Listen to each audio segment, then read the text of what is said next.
Hey guys, welcome back to the second half of the Spirit Barrier. And here you want to smash the ground with the Megaton Hammer to flip the Torch Slugs, grab the magic that they leave behind, and then you want to hit the Crystal Switch through the barred wall here, and open the chest to get Bombchus.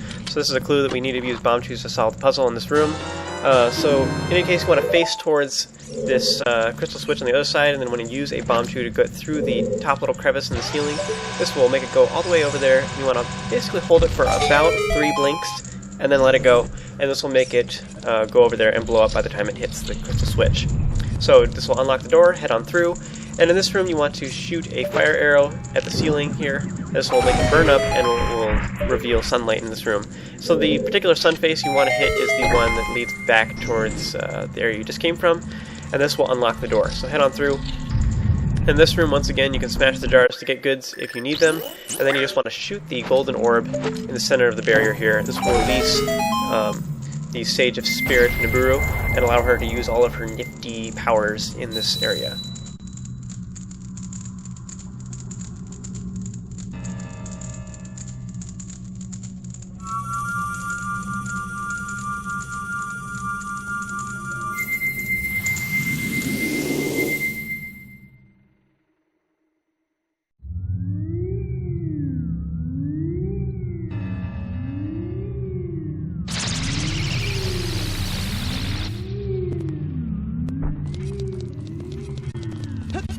Next up is the light barrier, and you want to head over to it, and it has one of those giant silver obelisk things in it, so just head over to it and press A, and Link will give his interpretation of the World Strongman competitions by tossing the giant silver thing into the barrier behind him, and all the pieces will then hit the floor in giant pieces, and they will all sink into the floor itself.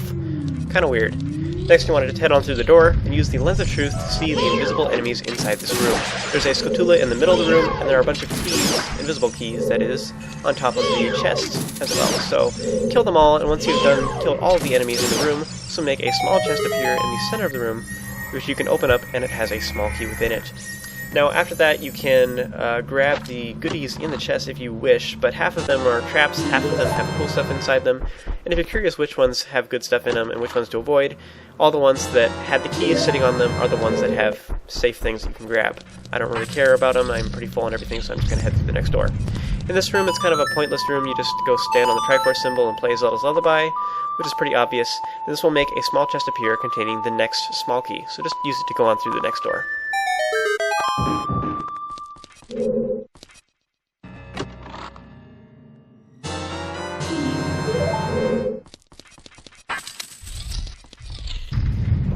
So this room is a little bit more stressful. You have 1 minute to collect all of these silver rupees. The big deal is that you want to avoid getting hit with the boulders, because if you hit one of them, then it'll make it start spinning around the opposite direction, which makes this room quite a bit harder. There are 2 silver rupees in the middle, that tri-wall thing. There's 2 along the wall in little cuppies or whatever, and then there's one that is up on top of the tri-wall thing itself. So you want to use your long shot or hook shot to target the target that is above the tri-wall thing. And this will get you the last silver rupee. You want to hop down, head through the door before the timer ends, so you don't have to start this room all over again. So head on through, and in here you'll see there is nothing. So instead you want to use your Lens of Truth. You'll see that there is a fake wall up ahead, so head on through it, and then in here you'll see the light barrier. So you want to slash the jars if you are in need of goods, and then you want to just simply shoot the barrier with a light arrow. This will release the Sage of Light Raru.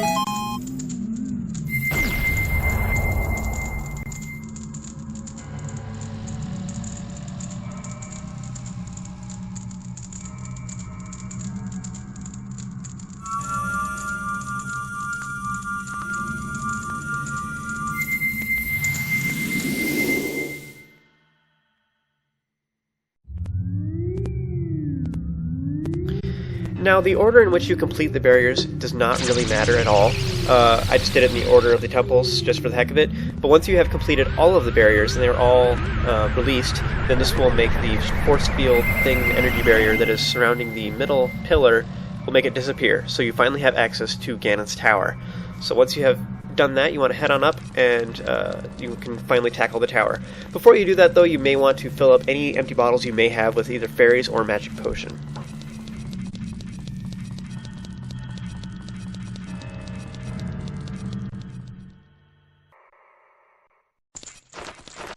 Alright, so in this first room you have a bunch of fire keys. I suggest you just ignore them and just climb up and enter the doorway.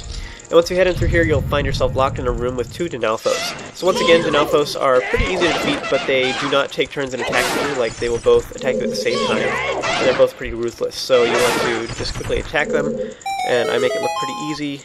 You can use the big round sword if you want, because it does more damage. There isn't really too much you need to defend against in these final rooms, so you can just simply plow your way through. So head on through the next door, head on up the steps, and enter the next doorway.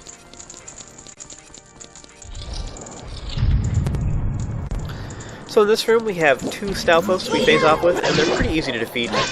You just pretty much want to get close to them. This will make their defenses go down, because they will try and hit you because they're close. And then this will allow you to easily get a hit in. Alternatively, you can sidestep to avoid their jump attack, and then you can just simply stab them from behind. Once they are both defeated, then the fire surrounding the chest in the middle will go away, and you can open up the large chest to get the boss key.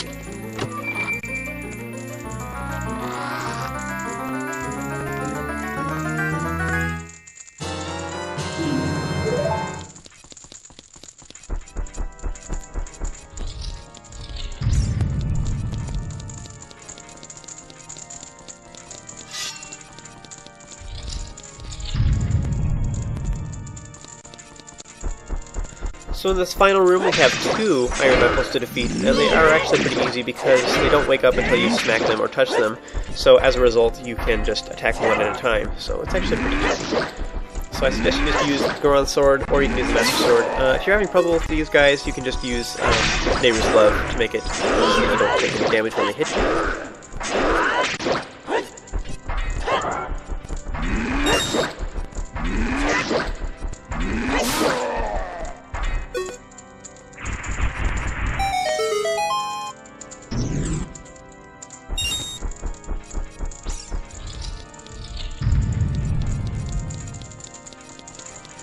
Now at the top of these steps you'll see the boss door, so use the boss key to go through it, and then in here you'll see there are a bunch of jars which have goodies in them, so I suggest you do not actually smash them yet because this is part of the boss room, so you can use them while fighting the boss. So I suggest you leave all the jars there, head on through the next door and climb up the carpeted steps, and once you get up to the top you will find the next door, and so prepare yourself because this is the final battle here.